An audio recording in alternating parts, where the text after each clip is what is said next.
Allora, le questioni della salute mentale. Un mese fa, l'11 novembre, si è svolto al Senato, al Palazzo Giustiniani, un seminario molto importante, voluto dall'organizzazione di cui io sono presidente nazionale, l'UNASAM, e dalla Commissione Sanità del Senato. Il seminario voleva fare il punto sulle questioni della salute mentale, ospedali psichiatrici giudiziari e il rispetto dei diritti umani. L'organizzazione che io rappresento, non solo in Sardegna ma anche a livello nazionale, ha presentato praticamente la fotografia nazionale di quelle che sono le criticità presenti nei servizi di salute mentale, ma abbiamo anche formulato delle proposte alla Commissione e al Governo. È stato già detto anche dall'assessore Arno che noi in questi ultimi anni, non solo in quest'ultimo decennio, diciamo dagli ultimi 15 anni, c'è stato un arretramento spaventoso nell'organizzazione dei servizi. Ci abbiamo come dire, visto rifiorire con prepotenza quelle pratiche che pensavamo ormai abbandonate nei servizi di salute mentale e registriamo una fragilità dei servizi nell'intervento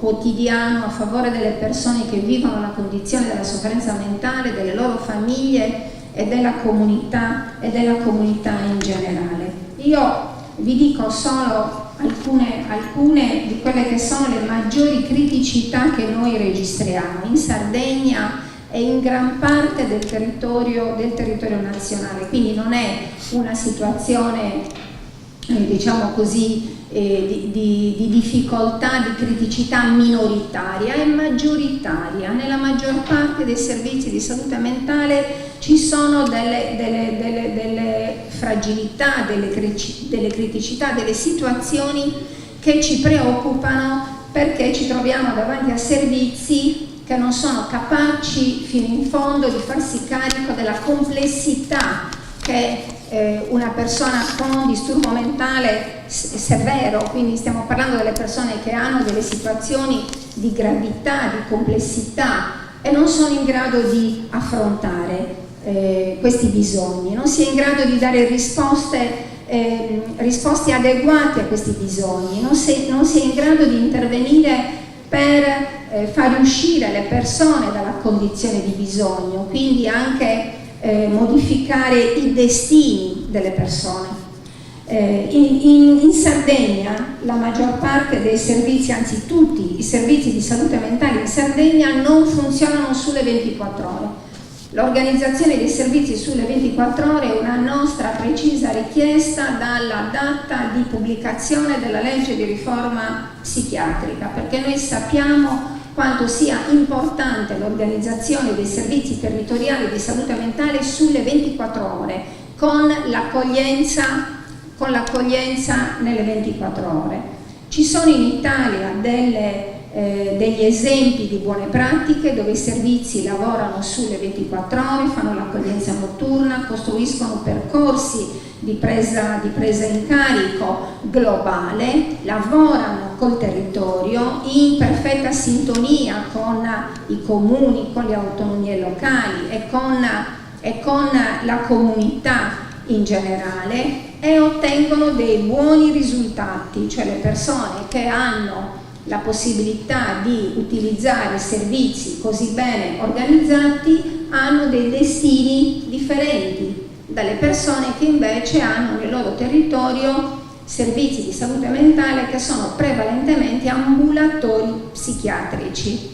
Anche in Sardegna i centri di salute mentale aperti sulle 12 ore sono pochissimi, nella stragrande maggioranza del territorio ci sono ambulatori periferici aperti qualche volta alla settimana per alcune ore e neppure con la presenza di un'equipe multidisciplinare. Molti di questi ambulatori psichiatrici hanno in servizio lo psichiatra per alcune ore settimanali e un infermiere che magari garantisce anche un'apertura maggiore. Quindi voi potete immaginare, cioè i familiari che vivono questa situazione lo sanno bene che cosa significa, voi potete immaginare come sia impossibile per gli operatori della salute mentale che lavorano in un servizio così povero, così privo anche di una minima organizzazione efficiente e poi anche di risorse,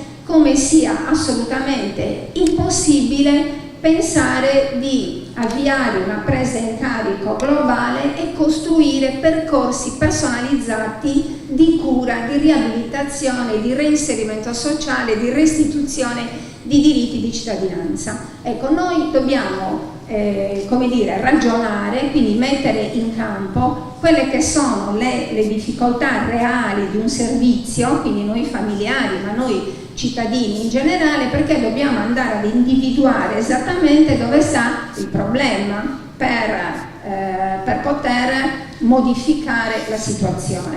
Quindi noi riteniamo, ad esempio, che uno degli impegni principali che la Regione dovrebbe assumersi è quello di rivedere, ripensare l'organizzazione dei servizi di salute mentale, quindi pensandoli sulle 24 ore. Le 24 ore possono anche essere un obiettivo, noi non abbiamo la pretesa che da domani mattina i servizi di salute mentale così fragili possano essere organizzati dall'oggi all'indomani sulle 24 ore, però vorremmo che almeno si diffondesse la cultura del servizio sulle 12 ore, quindi un servizio sulle 12 ore aperto tutti i giorni. Tra l'altro questo è anche previsto dal piano strategico salute mentale che è ancora attualmente in vigore, che la giunta precedente non ha cancellato ma ha creato tutte le condizioni perché così non fosse. Quindi almeno servizi territoriali di salute mentale aperti 12 ore tutti i giorni della settimana. L'altro punto è la partecipazione delle persone che vivono la condizione della sofferenza mentale. Non stiamo facendo distinzioni di patologie. Chiunque vive una condizione di salute mentale, qualunque sia la diagnosi che i tecnici vi fanno, hanno gli stessi diritti, quindi il diritto della presa in carico globale e il diritto ad un percorso di cura serio. Questo percorso di cura, di presa in carico, non può essere né pensato né avviato senza la partecipazione attiva della persona direttamente interessata e della sua famiglia. Voi direte che è ovvio che debba essere così, come per qualunque altra patologia. Nella salute mentale non funziona in questo modo. Perché il servizio è strutturato prevalentemente come attività ambulatoriale, quindi c'è la visita periodica. Se la persona per una serie di ragioni che adesso non stiamo lì a definire non si presenta alla visita periodica, questa persona viene persa di vista, e mentre viene persa di vista le sue condizioni di salute si aggravano, e se si aggravano le sue condizioni di salute si aggrava tutto il sistema all'interno della famiglia, quindi i conflitti sono maggiori, le difficoltà sono maggiori e la possibilità di riacchiappare anche quella persona e riportarla dentro un percorso di cura è molto complicato. Quindi questo è il secondo punto che noi poniamo come determinante, quindi la partecipazione attiva, reale, che vuol dire che gli operatori della salute mentale devono costruire un rapporto di fiducia, devono costruire un'alleanza con la persona che vogliono aiutare a venire fuori da questa condizione di difficoltà. E questa alleanza va costruita anche con i familiari, non contro la persona, ma insieme. Quindi la persona che vive la condizione della sofferenza mentale e i suoi familiari. Quindi una presa in carico con la partecipazione attiva e il consenso informato della persona direttamente interessata, così come si fa per qualunque patologia. In nessun altro servizio sarebbe possibile prescrivere dei farmaci o pretendere l'assunzione dei farmaci della persona che si rivolge al servizio senza il consenso informato. Questo vuol dire che io devo accettare quello che tu mi proponi, quello che tu mi offri. Il terzo punto sono le risorse del servizio di salute mentale. Quindi tutte le norme parlano di intervento multidisciplinare. I servizi di salute mentale sono fortemente carenti di quelle figure professionali più orientate alla riabilitazione, all'integrazione sociale e ai percorsi di recovery. Quindi mancano in maniera drammatica figure di psicologo, educatori, terapisti della riabilitazione, mentre sono fortemente presenti nei servizi le figure del medico psichiatra e dell'infermiere. Ci sono moltissimi servizi anche a Cagliari, un servizio territoriale che funziona con una sola assistente sociale. Questo è impensabile. Che cosa può fare quella Crista da sola per costruire, partecipare alla costruzione di percorsi di cura e di ripresa per le persone che afferiscono a quel servizio? Quindi tutte le figure professionali necessarie per far funzionare le equip multidisciplinari. Questo è l'altro punto. L'altro punto ancora è la cultura dei servizi. Quindi la cultura dei servizi deve essere, secondo il nostro punto di vista, orientata alla guarigione. Ci sono servizi territoriali di salute mentale in Italia che hanno questa filosofia di fondo, e anche la formazione degli operatori, che è una formazione continua, si basa su questo principio fondamentale: servizi pensati per i percorsi di ripresa, i percorsi di guarigione possibile. Allora, questo richiede una cultura diversa degli operatori della salute mentale, quindi una cultura non di attesa, non sono io che aspetto che la persona venga da me per farsi curare, ma sono io che conosco il territorio, che conosco la mia comunità e che vado verso i bisogni delle persone. Con le persone costruisco dei percorsi. Quindi anche questo problema della formazione continua degli operatori della salute mentale è fondamentale. Noi vorremmo che la Regione riprendesse in mano questo aspetto, che era stato molto curato dalla giunta Soru quando c'era Nerina di Lindin. L'altro punto sono i diritti di cittadinanza. I percorsi di cura e di ripresa devono avere come obiettivo la restituzione dei diritti di cittadinanza. I diritti di cittadinanza sono i diritti che riguardano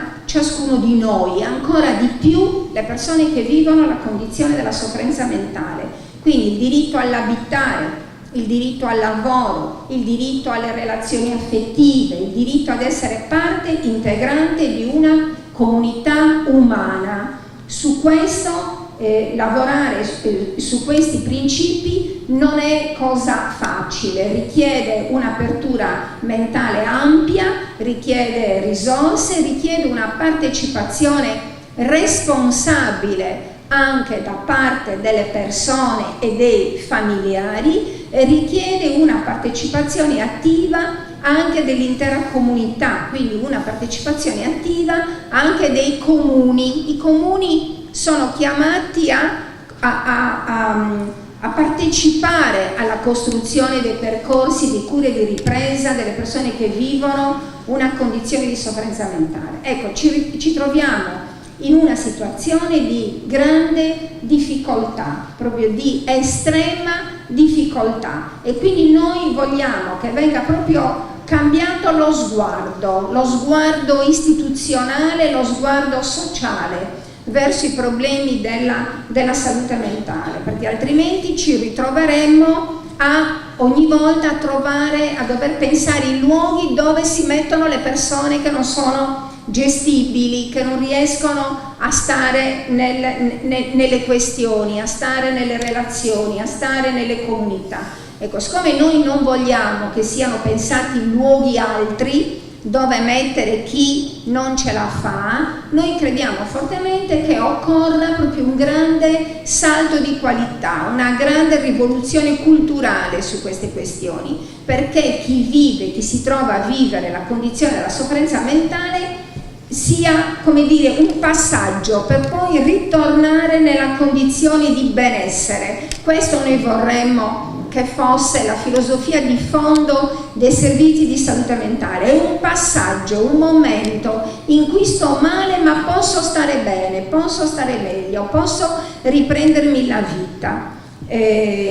Queste sono questioni che noi stiamo ponendo con forza alla Regione Sardegna. Avevamo inviato un documento appena si è insediata la nuova giunta regionale. Sono le questioni che noi portiamo come familiari anche all'interno della commissione salute mentale. Vi ringrazio.